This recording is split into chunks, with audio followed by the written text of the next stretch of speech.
I would sort of like to hear your thoughts on the opinions on sort of this rapid urbanization in China and maybe like the implications on cultural development and maybe sort of the downfalls of, and sort of the advantages based on like economic and social values. Personally, I think the economic growth and consumer culture is actually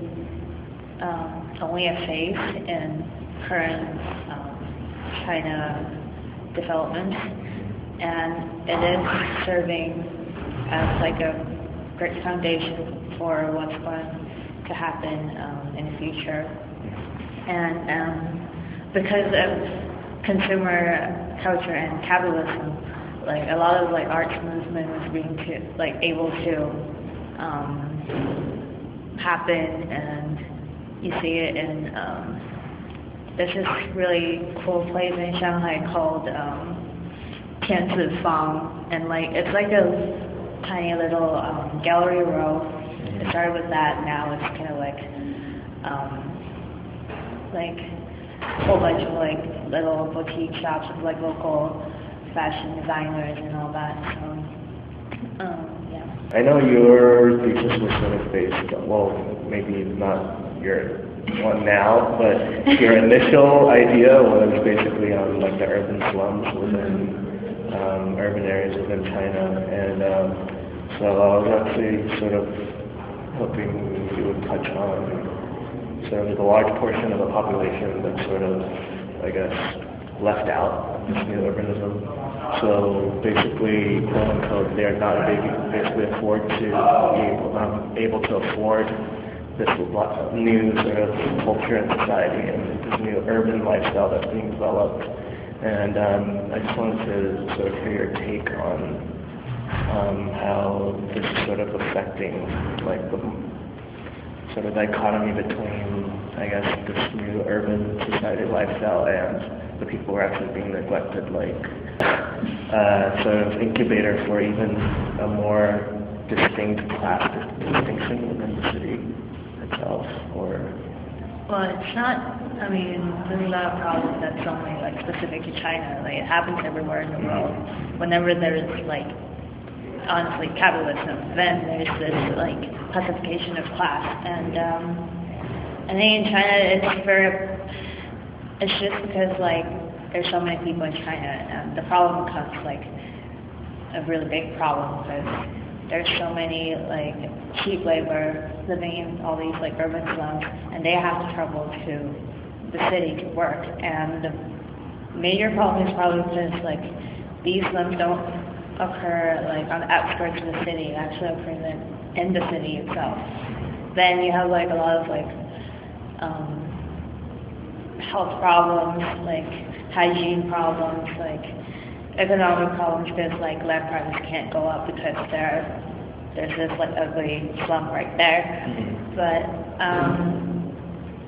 so do you think basically the urbanism, like the development that's actually happening in China right now, is geared towards a certain like demographic of people, but it's sort of leaving like it is definitely, because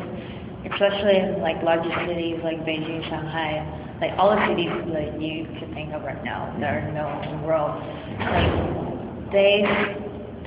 like a lot of the newer like new globalized cities like Shanghai, Beijing, Tianjin, like all the ones that you've heard of actually, like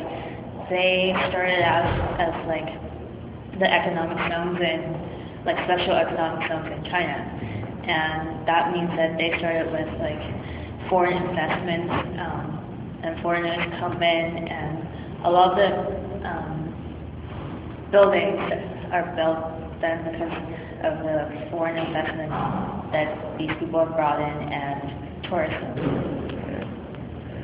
Okay, so then sort of touching on that, I sort of want to draw on your personal, I guess, experience of living in Hong Kong, and basically I want to sort of put out the city of Shenzhen as an example, where this was essentially built on the notion of sort of future occupancy. And so it's basically based on sort of Western notions of like high rises and commerce-driven like city development. And do you think that there was a major influence in terms of like Chinese culture or Chinese heritage that sort of influenced the shaping of the city, or do you think it was solely driven by, you know, economic means or sort of the wanting of Chinese society to sort of modernize like really rapidly? I think Shenzhen is actually, what you're saying was true. It's true because Shenzhen is actually like a testing ground for China to like build this new like globalized modern city. And Shenzhen doesn't have much like historic context to start with, so it becomes kind of like that's how it is today, because like it doesn't really have much to start with anyways. But in contrast, like you see cities of Beijing and like Shanghai again, like these are like, they have a lot of like history to itself, and like you just can't get rid of them. But then in Shenzhen, it was like a fishing village, like, and it's far away from the capital, like whatever like capitalist movement or like new development is going on in Shenzhen, it doesn't matter.